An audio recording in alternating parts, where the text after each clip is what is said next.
Bonjour et bienvenue dans votre magazine de l'innovation. Alors ici, on alimente ni ne craint les polémiques, nous préférons les étudier, les décrypter et cela va occuper une bonne partie de cette édition. Premier sujet, la CNIL a sanctionné le ministère de l'Intérieur pour son recours aux drones de surveillance. Elle lui demande de cesser toute utilisation jusqu'à nouvel ordre. Alors quels sont les manquements constatés à la loi qui ont été faits par la CNIL? Quelles questions juridiques nouvelles pose l'utilisation de ces drones? Je poserai toutes ces questions et ces interrogations à ma première invitée, Vanessa Bouchara, avocate spécialiste en droit du numérique. Ensuite, je vous propose un deuxième sujet. Alors là, on va s'attaquer, même je dirais, au débat sur les messageries instantanées et leurs conditions d'utilisation. Que savent-elles sur nous? Que font-elles des données collectées? Les craintes à l'égard des modifications des conditions d'utilisation de WhatsApp sont-elles justifiées? Les désertions précipitées de l'app aux 2 milliards d'utilisateurs également. Nous mettrons tout cela à plat dans notre talk. Ensuite, troisième sujet, nous retrouverons notre rendez-vous avec le monde de la donnée et la question du rôle clé qu'elle joue dans l'intelligence artificielle. Et enfin, nous conclurons par une innovation dans le domaine de la santé qui permettra de sécuriser la prise de médicaments en temps réel.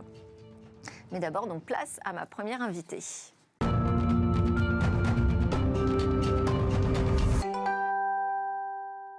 La CNIL a sanctionné le ministère de l'Intérieur pour l'utilisation de drones de surveillance pendant le premier confinement. C'est notre sujet avec Vanessa Bouchara. Bonjour. Bonjour. Alors, vous êtes avocate associée, fondatrice du cabinet Bouchara Avocat. On va étudier cette affaire un peu comme l'on fait devant la cour. On va reprendre d'abord les faits, s'il vous plaît. Quels ont été les faits constatés? Alors, le ministère de l'Intérieur, et plus précisément la préfecture de police de Paris, plusieurs services de gendarmerie, ont utilisé des drones pendant plusieurs périodes, pendant les périodes de confinement, mais aussi pour repérer un certain nombre de lieux, notamment pour faire du repérage en matière de trafic de stupéfiants, pour faire également du suivi de contrôle routier, et dans le cadre de plusieurs missions de sécurité, des drones ont été utilisés par le ministère de l'Intérieur. Alors, et le ministère de l'Intérieur justifie cette utilisation de drones de surveillance dans un cadre tout à fait légal. Exactement. Pour le ministère de l'Intérieur, il ne s'agit pas de traitement de données. On est là pour une opération particulière. On vérifie que les mesures de confinement sont appliquées. On s'attaque à un trafic de stupéfiants. On est là dans un cadre bien défini pour lequel en fait la donnée n'est pas centrale et il ne s'agit pas de traitement de données. Ça a été la principale question qui a opposé la CNIL, mais pas seulement la CNIL, je vous le dirai tout à l'heure également le Conseil d'État, au ministère de l'Intérieur.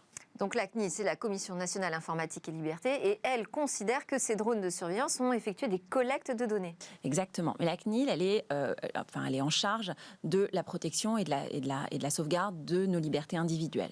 Donc aujourd'hui, les données personnelles, vous le disiez tout à l'heure, sont partout. On est chacun confronté au quotidien à l'utilisation de données personnelles. Et là, qu'on navigue sur un site, qu'on accepte l'utilisation de nos données, et la CNIL, en tant que garante, c'est auto-saisie. Donc, ce qui est intéressant, c'est qu'elle a un droit d'auto-saisine. Donc, c'est auto-saisie de ce qu'elle a estimé être une potentielle atteinte aux droits et libertés fondamentales des individus sur leurs données personnelles. Où est-ce que la CNIL a vu qu'il s'agissait de traitement de données personnelles, là où le ministère de l'Intérieur dit pas du tout? En fait, la CNIL s'est interrogée. Donc, elle a commencé par envoyer une lettre de mise en demeure au ministère de l'Intérieur pour obtenir des explications. Lettre de mise en demeure qui, d'après les informations qui ont été communiquées, n'a fait l'objet d'aucune réponse. Puis, elle a envoyé un questionnaire suite à cette lettre de mise en demeure pour lequel il y a eu un certain nombre de réponses qui ont été apportées. Et ensuite, elle a utilisé son pouvoir de contrôle sur place et elle s'est déplacée pour faire elle-même un test en réalité de vol de drone, pour voir comment les images étaient captées, qu'est-ce qu'on en faisait et comment en pratique étaient utilisés ces drones par le ministère de l'Intérieur. Et alors donc le constat, pour en venir aux faits, en quoi le fait de filmer des scènes qui se passent dans la rue et d'en déduire certaines analyses, en quoi c'est du traitement de données personnelles? Parce que c'est du traitement de données personnelles quand les personnes sont identifiées ou identifiables. Et on estime qu'à partir du moment où les personnes sont reconnaissables, elles sont identifiées. Donc on arrive à faire le lien entre qui elles sont et leur visage, enfin ce qu'on voit d'elles. Donc la position du ministère de l'Intérieur, très tranchée, qui consistait à dire qu'il ne s'agit pas d'un traitement de données personnelles. Il n'y avait pas de volonté explicite d'identifier les personnes qui étaient filmées. C'est ça. Et donc, en fait, leur position était à l'inverse de la position qui était assez posée, notamment celle de la CJUE depuis 2014, qui a considéré que l'utilisation ou la captation de l'image, c'est ça, la Cour de justice de l'Union européenne, qui a considéré que la captation de l'image d'une personne était un traitement de données. Et cela a été repris par les principes directeurs du Comité européen de protection des données en 2020. Donc le principe était posé. En réalité, lorsque vous captez l'image d'une personne, même pour d'autres finalités, c'est un traitement de données personnelles. Ce qui a été confirmé par la CNIL et qui a également été confirmé par 2 décisions du Conseil d'État dont on a moins parlé parce que la CNIL, il y a eu de la publicité autour de la décision de la CNIL et ça fait partie de la... Oui, elle a publié récemment un communiqué. Exactement. Et les décisions du Conseil d'État de mai et de décembre vont dans le même sens de la CNIL et considèrent que l'utilisation de drones implique un traitement de données personnelles et que s'il n'y a pas de base légale à ce traitement... drones embarquant des caméras. Exactement. Oui. Et s'il n'y a pas de base légale à ce traitement, on est dans un traitement illicite de données personnelles. D'accord. Alors, il y a eu d'autres manquements qui ont été reprochés, comme l'absence d'analyse d'impact. Oui.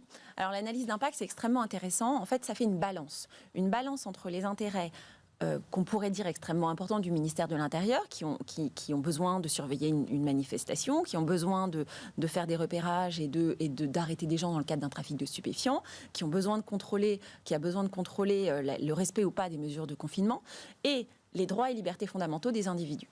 Et en réalité, si la balance est équilibrée, ça peut fonctionner. Et qu'est-ce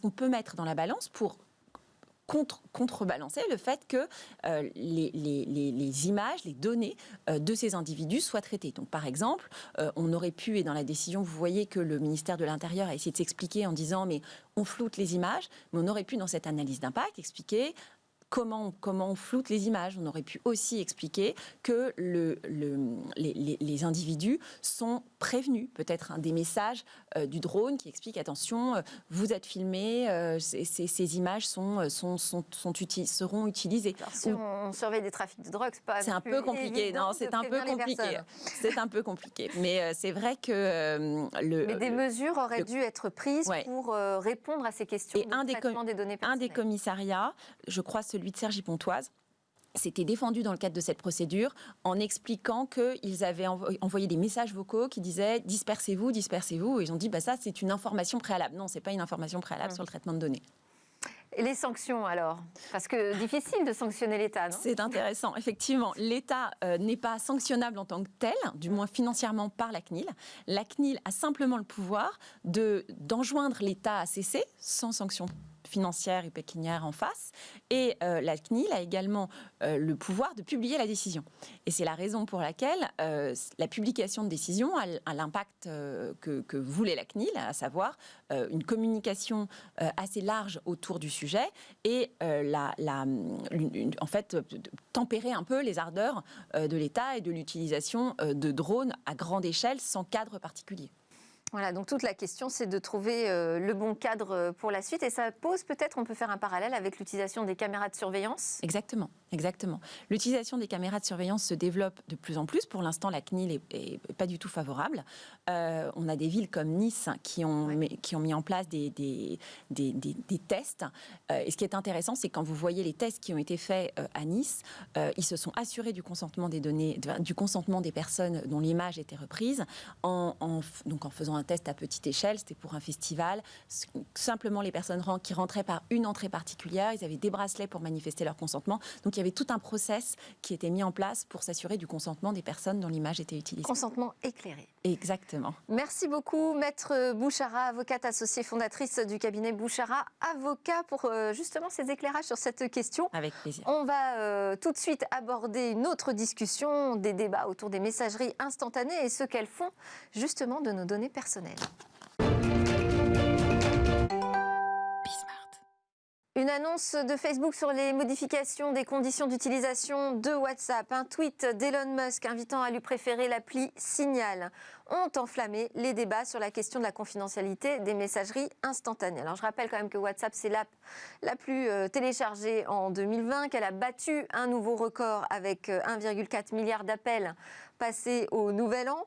Cela dit, quand même, face au tollé, fort est de constater qu'il y a eu des vagues de départ et des grands questionnements. WhatsApp a du coup esquissé un mouvement de recul. Elle retarde le déploiement de ces nouvelles conditions d'utilisation au 15 mai. Le temps de bien expliquer sa démarche et de rassurer. Alors, est-ce que c'est seulement un problème de pédagogie? On en parle avec Thomas Bénière, docteur en cryptographie, cofondateur de la messagerie chiffrée et française Olvid. Benoît Grunemwald, expert en cybersécurité chez Z France et Afrique francophone. Et également en visio avec nous, Claire Poisson, avocate associée au cabinet Berset. Alors Maître Poisson est notamment membre de l'Association française des correspondants à la protection des données à caractère personnel, la FCDP. Et on va démarrer ensemble. Bonjour Claire Poisson. Bonjour. Première question, donc, que savent les messageries instantanées sur nous? À peu près tout ce que vous lui donnez, si c'est prévu dans les conditions d'utilisation auxquelles vous avez adhéré en utilisant le service. Alors, à peu près tout, on va quand même éclairer un peu ça, parce que, par exemple, les messages que nous envoyons sur ces messageries, non. On ne les partage pas avec l'opérateur. C'est effectivement le cas, mais les photos peuvent être utilisées, par exemple, en fonction des conditions d'utilisation. Facebook Messenger prévoit bien la possibilité d'utiliser les photos et vos contacts. Donc, on a accès quand même à pas mal de choses vous concernant. Donc les photos, les contacts, est-ce que vous voulez compléter en plateau sur les données qui sont disponibles auprès des opérateurs de messagerie? Volontiers, oui. Donc les données qui sont partagées, donc on dit souvent que les données sont chiffrées, ce n'est pas du tout le cas de tout le monde. Si on prend le cas de Telegram, par exemple, qui est une des messageries qui connaît un gros boom en ce moment, les messages ne sont pas chiffrés de bout en bout. C'est-à-dire que pour l'opérateur, donc pour Telegram, les messages sont en clair. C'est-à-dire que toutes vos conversations sont accessibles ouvertement par l'opérateur. Une petite option bien planquée dans Telegram qui vous permet d'éviter ça quand vous êtes à 2, mais dès que vous êtes 3, tout est en clair. Donc vous avez la sécurité de l'email avec une messagerie qui fait beaucoup de communication sur la sécurité. Donc non, toutes les messageries ne chiffrent pas. C'était le cas de WhatsApp, c'est le cas de Signal, c'est le cas d'Olvid, mais il y en a beaucoup. D'accord, donc parfois les messages peuvent être utilisés. Alors on verra justement à quelle fin. Je voudrais revenir à Claire Poisson. Donc ces collectes de données personnelles, a priori, sont encadrées par les conditions d'utilisation. Donc rien d'illégal. Non. Si c'est bien clair et si l'information est claire, lisible et apporte un consentement, on va dire, éclairé de l'utilisateur, oui, il n'y a rien d'illégal. Mais c'est là tout le sujet justement de ces conditions d'utilisation. Elles sont souvent très peu claires. Oui, c'est un peu le souci, c'est que personne ne les lit, effectivement. Voilà. Benoît Grunemwald, est-ce que aujourd'hui vous diriez que sur ces messageries instantanées, on est dans une position dangereuse, très exposée à des dangers sur nos données personnelles? La question, c'est surtout de savoir contre qui on souhaite se protéger quant à nos données personnelles. Est-ce qu'on souhaite se protéger contre des gouvernements, contre des cybercriminels, contre des cyberdélinquants ? Il ne faut pas oublier que dans les cyberattaques, si on n'est pas face à un gouvernement, la plupart du temps, la cyberattaque provient de l'intérieur. Donc, dans notre cas de la vie privée, est-ce qu'on doit plutôt se protéger d'un gouvernement qui écouterait ce que l'on dit ou de violences numériques d'un conjoint, par exemple, qui pourrait procéder à du cyberharcèlement. Et là, finalement, quelle que soit la messagerie, on va se demander comment se protéger soi-même de l'accès à sa messagerie, et pas uniquement sur les serveurs qui pourraient être accédés par des gouvernements, mais bien par son propre téléphone qui pourrait être accédé pour... Et quels sont les points en particulier qu'on doit surveiller quand on utilise une messagerie ?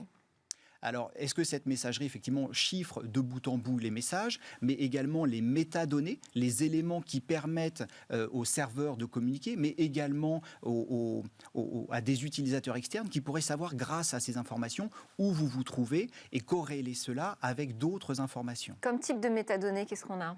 On a les adresses IP, la position géographique, on peut avoir également des informations sur des images, c'est-à-dire qu'on peut tout à fait chiffrer ou envoyer une image, mais que l'information qui caractérise l'image, telle que sa taille, sa géo-IP, elle ne soit pas chiffrée. D'accord. Donc, surveiller s'il y a bien un chiffrement, y compris des métadonnées, vérifier les permissions de l'application aussi. Complètement, vérifier que celle-ci ne s'octroie pas trop de permissions. Alors, en général, on a des petits messages d'alerte quand on doit partager une photo. On nous dit merci de nous donner accès à toutes vos photos. Complètement. Et alors, du coup, c'est difficile de dire je vais interdire l'accès à mon appareil photo à une application qui, par essence, permet soit de partager des photos, soit de partager des images. La question aussi, c'est qu'est-ce que l'on envoie et qu'est-ce que le serveur va stocker. Et dans ce cas-là, il faut savoir et prendre conscience qu'effectivement, des informations peuvent partir. Maintenant, dans le cadre d'une utilisation privée, est-ce que c'est gênant ou est-ce que ça ne pose pas de souci? Si on est sur une utilisation privée et professionnelle, dans ce cas-là, ça peut être plus compliqué. On a vu notamment que certains groupes dans WhatsApp pouvaient être envoyés par lien. Donc, si je veux vous ajouter à un groupe WhatsApp, je peux vous envoyer un lien. Et malheureusement, il y avait un problème de configuration qui faisait que ces liens étaient indexés dans des moteurs de recherche.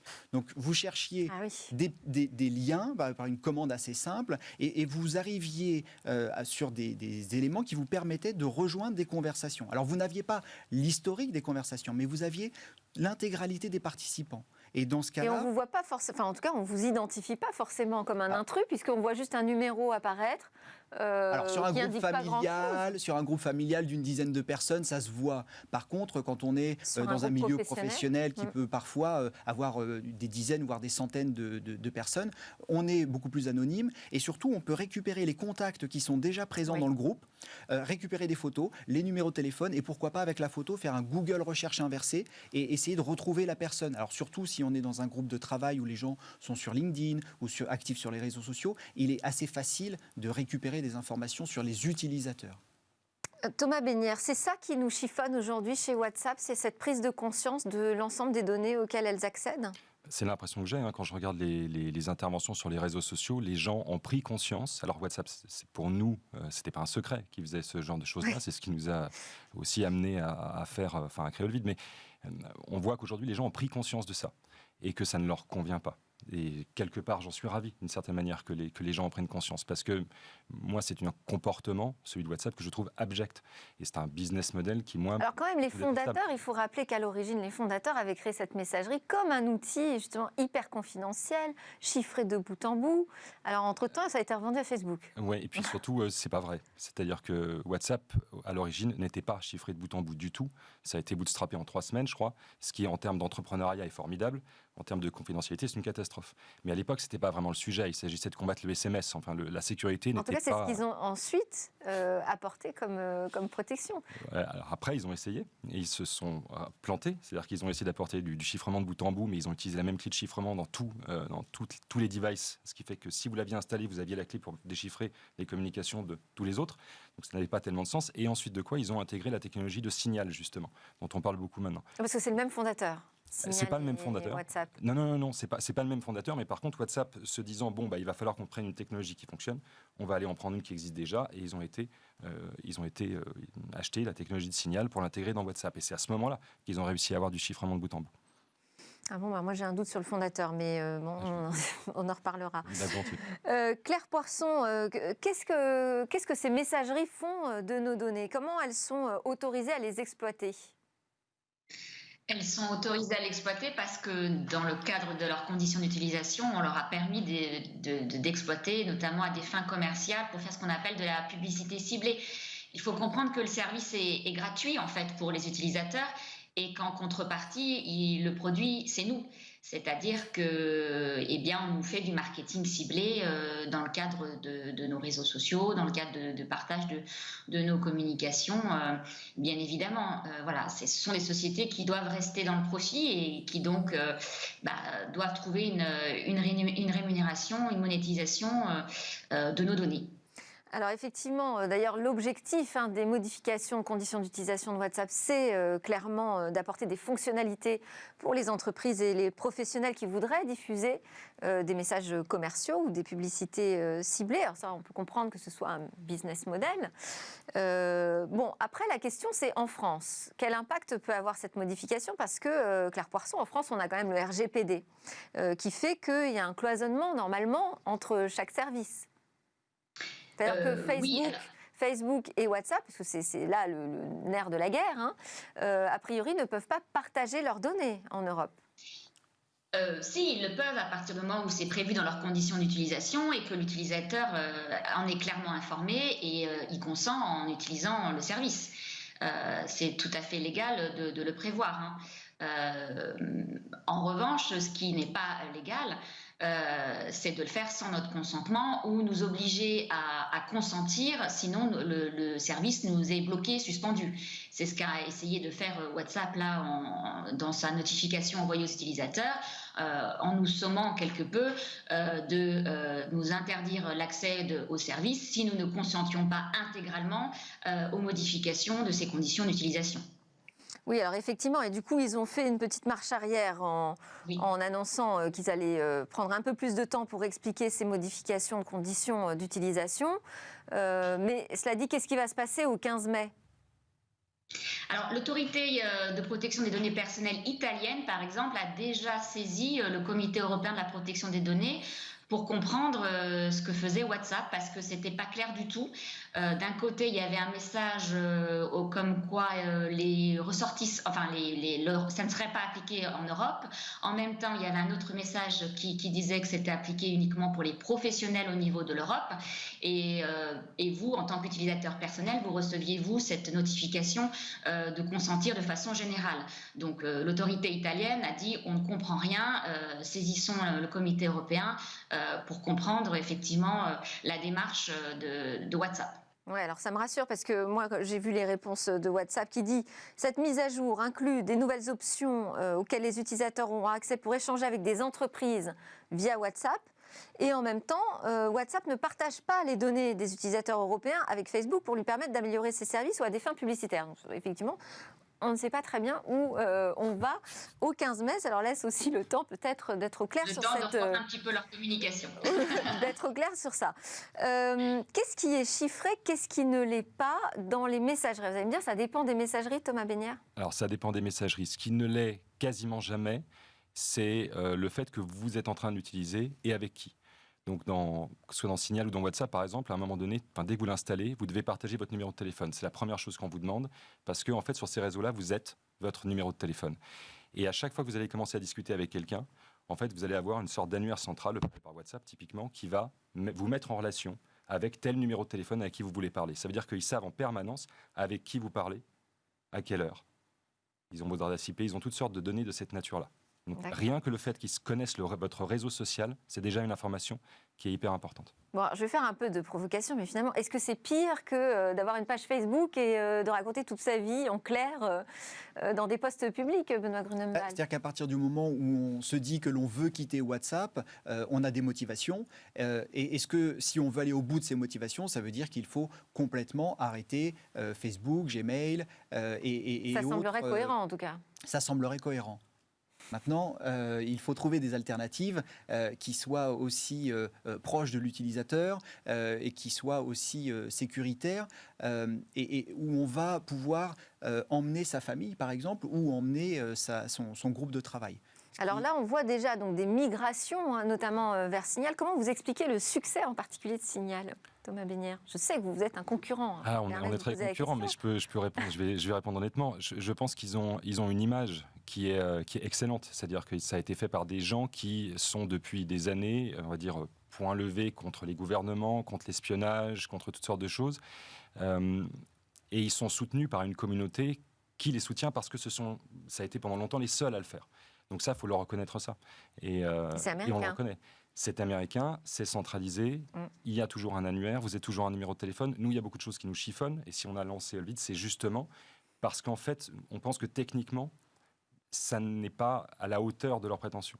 Voilà. Donc on a essayé. Donc si on veut vraiment avoir des conversations privées, sécurisées, quel est le modèle que vous avez imaginé dans Olvid? Concrètement, qu'est-ce que ça change? Mais ce que ça change, c'est on s'est dit quand on a commencé, on va faire un produit qui permet aux gens d'avoir exactement la même sécurité qu'une vraie conversation à huis clos. Il ne faut pas qu'on puisse identifier les gens, il ne faut pas que notre serveur puisse dire « Ok, je sais que Thomas ou tel 06 est en train de parler à tel autre », on ne veut pas connaître sa géolocalisation, on ne veut pas avoir la moindre idée. En fait, on ne veut avoir absolument rien, strictement rien, y compris, on ne veut pas avoir le graphe social. C'est-à-dire qu'on veut juste pouvoir dire aux gens « Vous installez Olvid, vous l'utilisez. » Le pitch, il est simple. Comment je crée ma communauté s'il n'y a pas d'annuaire centralisé, si je ne partage pas mes contacts? Eh bien, parce qu'en fait, la différence, c'est plutôt qu'avoir une plateforme qui vous pousse des nouveaux amis, 500 personnes qui tout d'un coup seraient dans votre carnet d'adresse, et bien en fait, c'est vous qui décidez, de gré à gré, de dire voilà, j'aimerais parler avec telle personne. Vous lui envoyez une invitation, ça vous pouvez le faire par SMS, par mail, peu importe. Elle l'accepte. Là, il y a de la cryptographie, un peu de haute voltige qui entre en jeu entre votre téléphone et celui de votre destinataire. Et c'est un lien aussi qui est partagé? Alors, c'est un lien, mais la cryptographie qui va être enchaînée après ce lien-là fait qu'en fait, vous êtes totalement protégé au sens où vous savez, vous avez une garantie cryptographique, donc prouvable mathématiquement, que quand vous discutez avec cette personne-là, c'est bien celle-là qui va recevoir le message et personne d'autre. Quand vous recevez un message, vous savez que provient de cette personne-là. Et nous, qui opérons le service, on n'est pas au courant. C'est-à-dire qu'on n'obtient aucune information sur le fait que c'est vous qui êtes en train d'échanger. Vous ne récupérez pas la fiche contact en fait, de la personne? Typiquement, on ne demande jamais d'accès à votre carnet d'adresse. Vous ne partagez avec nous aucun numéro de téléphone, aucune adresse email.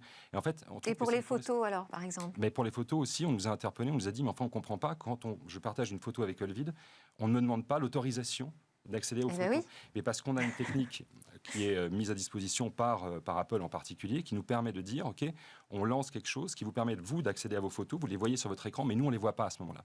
La seule photo que l'application verra, c'est celle que vous avez décidé de partager avec. Et si derrière, vous ne partagez plus aucune photo, Olvid n'a pas le droit d'y accéder.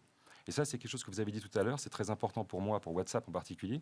Quand vous décidez de partager une photo, en fait, ce que vous décidez, c'est pas de partager cette photo, c'est de partager l'intégralité de toutes les photos que vous avez prises et de toutes celles que vous prendrez. Et ça, je trouve ça terrible. C'est terrible comme accès.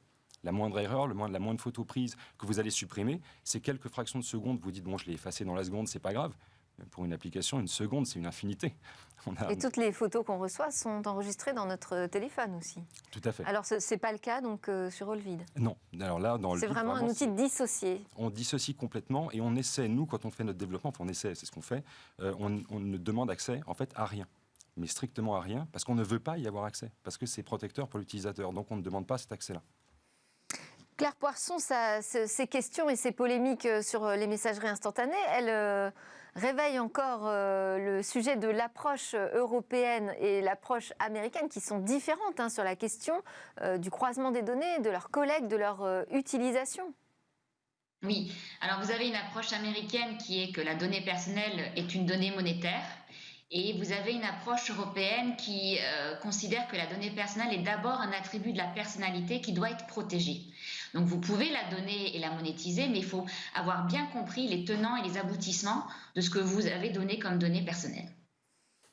Donc le RGPD est vraiment différent de la culture américaine et on est en train de construire une culture de gouvernance de la donnée personnelle à l'européenne grâce notamment aux décisions récentes de la CNIL contre Amazon et contre Google notamment. Benoît Grunemwald, est-ce que aujourd'hui une messagerie comme, on va quand même citer Signal, on va quand même citer Telegram, mais il y en a plein d'autres, et comme Olvid, donc qui avance la question du chiffrement de bout en bout et qui essaye aussi d'extraire cet outil de l'ensemble du reste de nos informations numériques, est-ce qu'elles sont davantage protégées aussi contre les attaques de pirates, contre les cyberespionnages ? Alors, il y a un élément qui est effectivement important par rapport à Signal ou à d'autres, où on se base sur le numéro de téléphone. Chez Olvid, c'est le fait de ne pas utiliser ce numéro-là, notre numéro, ce qui peut limiter également les risques de phishing et ou les risques d'utilisation malveillante pour du spam. dans les messageries, au plus la messagerie est connue, au même plus... d'ailleurs les risques de fraude sur les doubles authentifications dont on parlait hier par SMS. Complètement, l'usurpation de la carte SIM, par exemple. Au plus une application est connue, au plus elle a de popularité également dans son pendant cybercriminel. Donc on souhaite beaucoup de succès à Olvid. Et on leur souhaite surtout de prendre en compte le fait qu'en devenant populaires, eh bien, ils vont attirer un certain nombre de cybercriminels qui vont à la fois tester l'application. On trouve des failles, par exemple, dans Signal sur les groupes, parce que beaucoup de personnes l'utilisent et que du coup, cela a intéressé les cybercriminels qui se sont dit comment est-ce que je vais essayer de détourner cela. Donc chaque messagerie qui va croître verra son appétence pour les cybercriminels grandir. Donc pour le phishing, l'usurpation d'identité et l'utilisation. On sait que dans certains pays, WhatsApp est utilisé de façon monétaire, financière. Ce qui n'est pas le cas dans nos régions, mais on pourra imaginer qu'il y ait ces tournants vers de la monétisation. Et dans ce cas-là, il faut être encore plus prudent, comme on l'est prudent, par exemple, avec la messagerie Facebook, où beaucoup de personnes se font avoir par des liens qui sont vérolés, qui vous envoient exactement sur Messenger, qui vous envoient vers des sites de phishing ou vers des sites sur lesquels on va vous demander de monétiser votre activité. En fait, l'idéal pour un expert en cybersécurité, c'est qu'on utilise plusieurs outils, plutôt que de tous foncer sur le même, non ? Alors, oui et non. En tout cas, moi, c'est sûr que j'utilise plusieurs outils, ne serait-ce que parce que les publics avec lesquels je discute sont différents. Donc, dans ma famille, je vais discuter avec certains plutôt sur WhatsApp. Vous séparez, vous isolez. Exactement. Et puis ensuite, quand j'ai des discussions beaucoup professionnelles et plutôt à destination d'éléments confidentiels, eh bien, je me tournerai effectivement vers une application qui va respecter beaucoup plus ma vie privée et mes données personnelles que vers une application plutôt pour le loisir. Et oui, il n'y a pas un outil pour tout faire. Il faut avoir le bon outil pour chaque action également dans notre vie numérique. Thomas Bénière, est-ce que vous profitez aussi de cet effet désastreux là, de l'annonce de Facebook ? Ah, mais évidemment, c'est inimaginable. À notre échelle, c'est complètement fou. C'est-à-dire qu'on a eu une croissance à 2 chiffres, parfois même à 3 sur une journée. C'était complètement dingue. Ah oui. C'est-à-dire que tout d'un coup, les gens ont pris conscience d'eux. Et oui, on a eu une croissance absolument phénoménale ces derniers jours. Est-ce que vous êtes capable d'absorber la charge et ce nouveau succès ? Alors, des questions se sont posées, on a vu le signal. On a réussi, sans problème en fait, c'est très prétentieux, mais on avait toujours rêvé que ça arrive.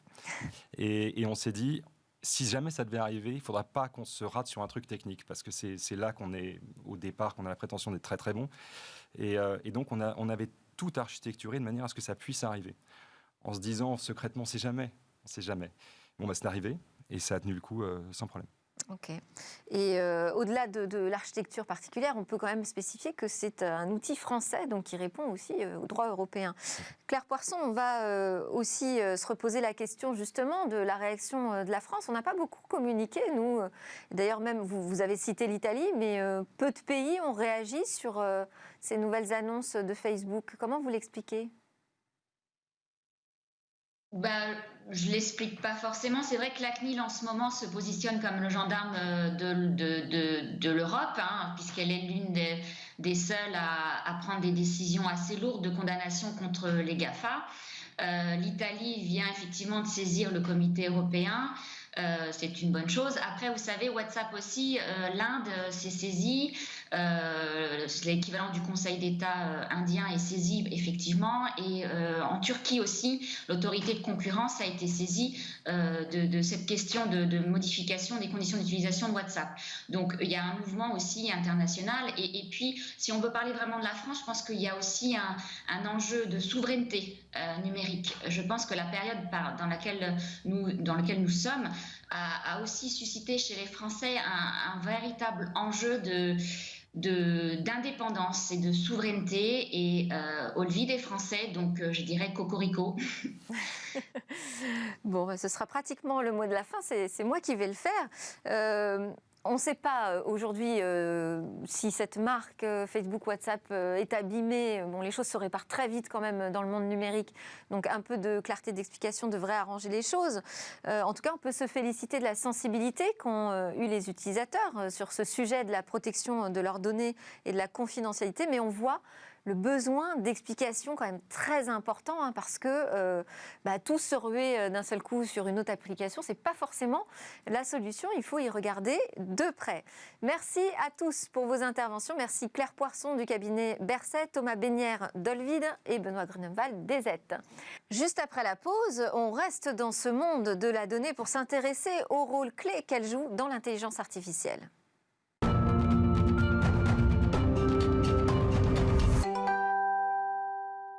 Nous sommes de retour sur le plateau de Smartech pour notre rendez-vous avec le monde de la donnée et Mathieu Bourgeois, avocat associé au cabinet KGA, auteur chez LexisNexis et cofondateur du Cercle de la Donnée. Bonjour Mathieu Bourgeois. Bonjour Delphine. Alors, nous assistons clairement à un engouement pour l'intelligence artificielle dont les résultats obtenus dans la reconnaissance automatique d'images, de vidéos, dans l'analyse et la prédiction sont véritablement prometteurs. Toutefois, on constate également des contre-exemples. Je pense aux nombreux biais de l'IA qui montrent que pour être tout à fait opérante, cette intelligence artificielle doit utiliser les bonnes données, mais aussi être utilisée avec discernement. Alors, avant d'aborder ces enjeux et donc ce rôle clé de la donnée dans la révolution IA, pouvez-vous d'abord brièvement nous rappeler ce que vous entendez, vous, par intelligence artificielle et est-ce qu'il faudrait peut-être que j'emploie le pluriel ? Oui, bonjour Delphine, bonjour à tous et bonne année. Alors en effet, l'intelligence artificielle, pour être simple et pour simplifier, c'est un ensemble de théories et de techniques qui permettent à des machines de simuler l'intelligence humaine, par exemple en percevant la réalité via la collecte de données, en stockant de l'information via le stockage bien sûr, et puis parfois même en raisonnant un petit peu, vous verrez dans quelques instants. Alors en vérité, vous avez raison, cette intelligence artificielle doit être conjuguée au pluriel. On distingue souvent l'IA forte et l'IA faible. Je ne me lancerai pas dans le débat, mais l'IA forte est contestée sur le plan technique et philosophique. Mais l'IA faible, c'est celle qui se contente d'appliquer des instructions. Et c'est cette IA-là qui a véritablement connu un très grand engouement. Alors pour simplifier les choses, il y a deux types d'IA. Il y a l'IA symbolique qui fait de la déduction, c'est-à-dire qu'on lui donne des règles, on lui donne des règles, et ce sont souvent des experts qui lui donnent des règles, c'est pour ça qu'on appelle ces IA-là des systèmes experts.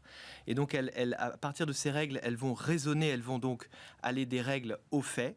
Ces IA-là n'ont pas véritablement démontré des capacités, en tout cas généralisable importante. Par contre, il y a l'autre forme d'IA, qui est l'IA connexionniste ou numérique, qui fait l'inverse.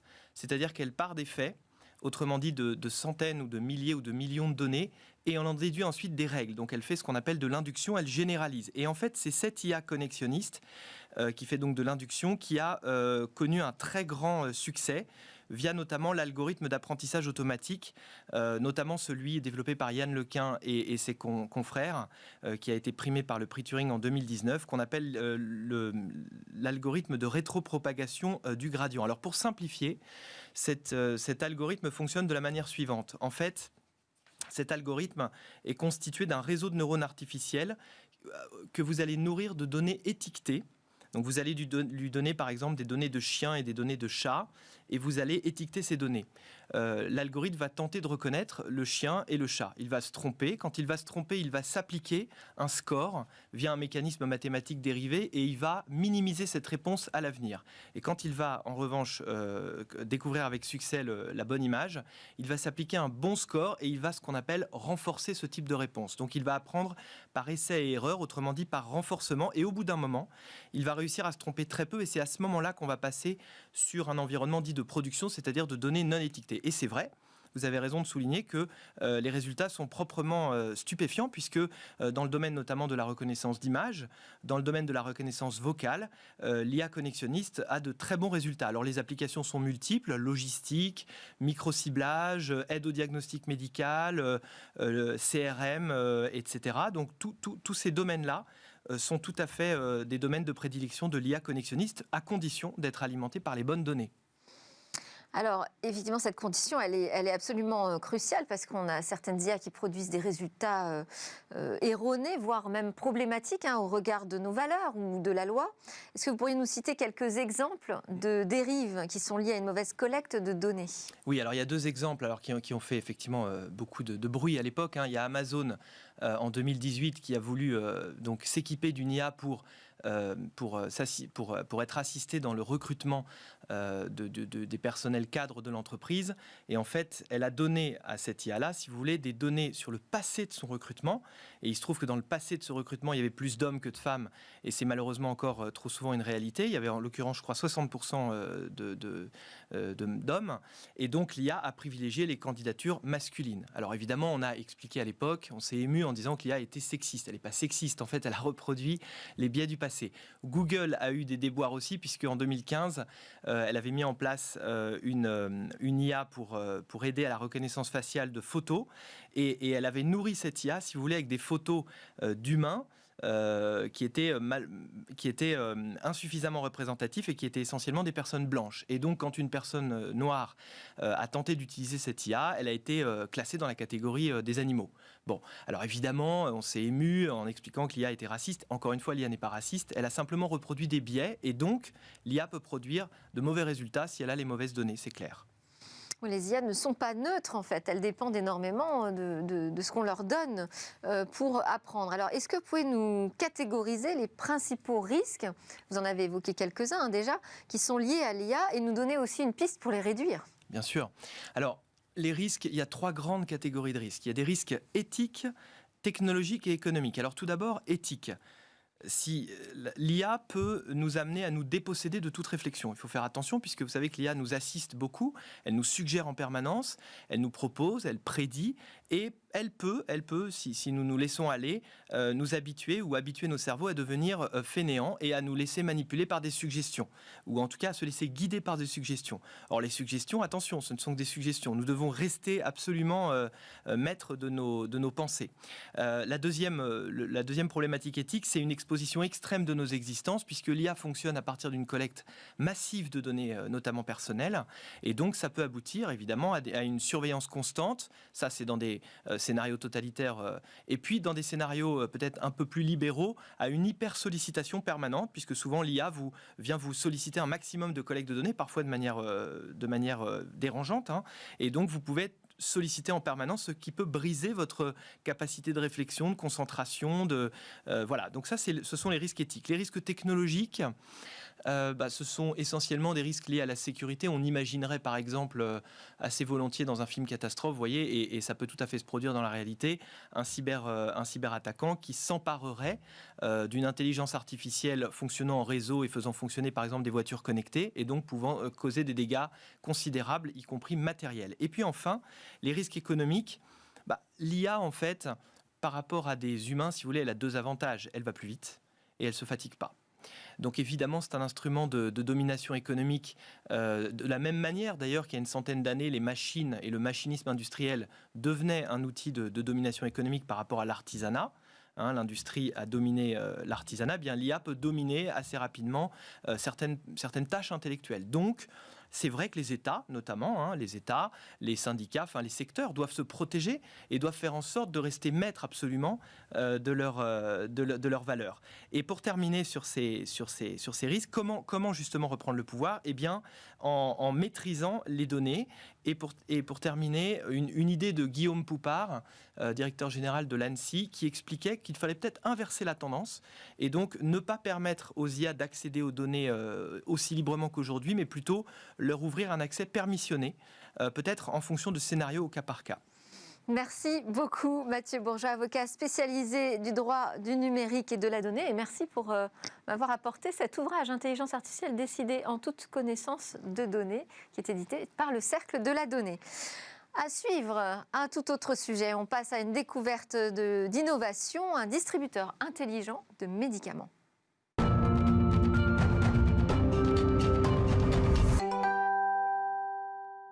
À quoi ressemblera demain ? Alors, parmi les innovations qui pourraient changer notre quotidien, Cécilia Sévry en a choisi une dans le domaine de la santé aujourd'hui. Bonjour Cécilia. Bonjour Delphine. Vous allez nous présenter une solution qui permettra de gérer les traitements médicamenteux en temps réel. Oui, je vais vous présenter Tess. En fait, c'est l'un des premiers outils de dispensation connecté. Précisément, c'est un outil qui va permettre un suivi en temps réel de la médication des patients. Alors voilà comment ça se présente. Ce pilulier, il fonctionne avec des cartouches. On va se concentrer là-dessus. Pardon. Fini les plaquettes de médicaments. Maintenant, le pharmacien, quand il va devoir délivrer nos médicaments, va les mettre dans ce pilulier. C'est-à-dire qu'il va prendre, en fonction des traitements, une cartouche différente et il va mettre le nombre précis de médicaments. Ce qui est intéressant aussi dans cette technologie, c'est que dans cette cartouche, il y a 2 technologies brevetées. La première, c'est une puce électronique. Donc le pharmacien, quand il va la remplir, va mettre la posologie du médicament, mais aussi la composition du médicament et la notice avec l'heure de prise souhaitée. Il y a une autre technologie qui est intéressante dans cette cartouche et c'est important parce que jusqu'ici, on n'avait pas réussi à le faire, à contrôler qu'une seule pilule passe dans le distributeur. Et en fait, ils ont installé une petite caméra à l'intérieur de la cartouche qui va permettre, grâce à l'intelligence artificielle, eh bien, de surveiller qu'un seul médicament est distribué à la fois. Et alors, comment est-ce qu'on intègre, qu'on pose le médicament dans cette cartouche, dans ce distributeur? Alors, on a ce pilulier qui va être là. On va mettre la cartouche juste au-dessus, comme ça, on va la glisser. Et ce pilulier est équipé d'un écran et d'un système électronique. Alors, en fait, quand on insère la cartouche, le pilulier va lire la puce qui aura toutes les informations nécessaires pour le traitement. Donc, si vous devez prendre votre 3 pilules de ce traitement entre 8h et 9h, le pilulier va s'éclairer, va sonner en fonction des réglages qu'on aura choisis sur l'application, on va y revenir, et va vous dire c'est l'heure de prendre le traitement A avec la cartouche A, et vous allez en prendre 1 ou 2 ou 3. Et donc là, on aura la main c'est nous qui allons appuyer. Ça, c'est important parce que ça va permettre d'empêcher la surmédication qui sera contrôlée. Et puis, petit point sécurité aussi, parce qu'on parle quand même de médicaments qu'on va installer dans la maison. On ne pourra l'activer qu'avec une empreinte digitale comme un smartphone. Donc, personne d'autre que nous ne pourra avoir accès à ces comprimés. Sécurité enfant en passant. Exactement. Et donc, c'est un distributeur connecté. Oui, grâce à une antenne 3G, effectivement, qui sera intégrée au pilulier.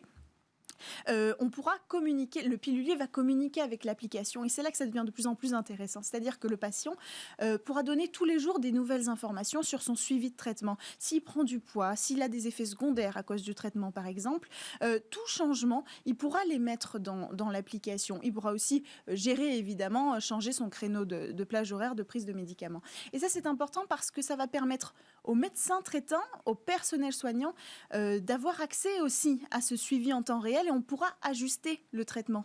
Donc il va communiquer avec les médecins, les hôpitaux. Oui, exactement, parce qu'en fait ce sera une véritable plateforme de télémédecine. Et c'est là aussi où TESS prend toute sa valeur, parce que si par exemple on va faire des analyses, on recevra sur cette application les résultats d'analyse autant que l'hôpital, les praticiens qui nous entourent, le médecin, le spécialiste. Et donc, si un jour on a des mauvaises analyses ou si un jour on a un problème d'effet secondaire, le soir même, on peut réduire notre dose. Le soir même, on peut adapter notre dose de médicaments et ça va être très intéressant. Alors, ça veut dire quand même que cette plateforme, elle doit être compatible avec les logiciels de santé. Oui, et TESS a réussi à développer une plateforme qui assure l'interopérabilité de tous les logiciels professionnels avec son application. Autrement dit, un médecin de son bureau pourra garder la même plateforme pour utiliser l'application TESS. Donc, ça va permettre de proposer TESS finalement dans tous les hôpitaux. En un mot, premier destinataire de cette technologie TESS? Le service cancérologie, en mars, on déploie dans 4 hôpitaux pour commencer dans le service cancérologie pour les patients qui auront une chimiothérapie médicamenteuse. Mais ensuite, évidemment, ce sera accessible à tous. En un mot. Merci Cécilia Sévry. C'est l'heure de votre Lab Startup, il faut filer, on change de plateau.